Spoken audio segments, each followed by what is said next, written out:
നല്ല ലീഡർ ഉണ്ടെങ്കിൽ സ്റ്റാഫിന് confidence, team work, motivation എല്ലാം ലഭിക്കും. അതുവഴി പേഷ്യൻ്റ് കെയറിലും ക്വാളിറ്റിയിലും നല്ല മാറ്റം വരും. ഡിഫറെൻറ്റ് ടൈപ്സ് ഓഫ് ലീഡർഷിപ്പ് ഉണ്ട്. ലൈക്ക് ഓട്ടോക്രാറ്റിക് ലീഡർഷിപ്പ് എന്ന് പറഞ്ഞാൽ ലീഡർ സ്വന്തമായിട്ടാണ് ഡിസിഷൻസ് എല്ലാം എടുക്കുന്നത്, സ്റ്റാഫിനെ ഡിസിഷൻ മേക്കിങ്ങിൽ ഇൻവോൾവ് ചെയ്യുന്നില്ല. ഈ ഒരു സ്റ്റൈൽ ഓഫ് ലീഡർഷിപ്പ് ഹെൽപ്ഫുൾ ആവുന്നത് ഹോസ്പിറ്റലിൽ എമർജൻസി കേസസ് വരുമ്പോഴാണ്, എസ്പെഷ്യലി ICU ഡിപ്പാർട്ട്മെൻറ്റ്സിലെല്ലാം. കാരണം ഡിസിഷൻ മേക്കിംഗ് വളരെ ഫാസ്റ്റ് ആയിരിക്കും. അടുത്തത് ഡെമോക്രാറ്റിക് ലീഡർഷിപ്പാണ്. ഈ ഒരു സിസ്റ്റത്തിൽ ലീഡർ സ്റ്റാഫിനെ, അതായത് നഴ്സസ്, ഡോക്ടേഴ്സ്, അഡ്മിനിസ്ട്രേറ്റേഴ്സ് എല്ലാവരെയും ഡിസിഷൻ മേക്കിംഗ് പ്രോസസ്സിൽ ഇൻവോൾവ് ചെയ്യിക്കും. ഇത് ടീം സ്പിരിറ്റ് കൂട്ടാനും സ്റ്റാഫ് മോട്ടിവേഷൻ വർദ്ധിപ്പിക്കാനും സഹായിക്കും.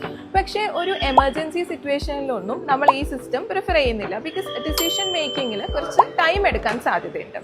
അടുത്തതാണ് ട്രാൻസ്ഫോർമേഷണൽ ലീഡർഷിപ്പ്. ഇവിടെ ലീഡർ സ്റ്റാഫിനെ ഇൻസ്പയർ ചെയ്യുന്നു, അതുപോലെ തന്നെ പുതിയ ഐഡിയാസ് എല്ലാം എൻകറേജ് ചെയ്യുന്നു. ഇതുവഴി പേഷ്യൻ്റ് എക്സ്പീരിയൻസ് മെച്ചപ്പെടുത്തും.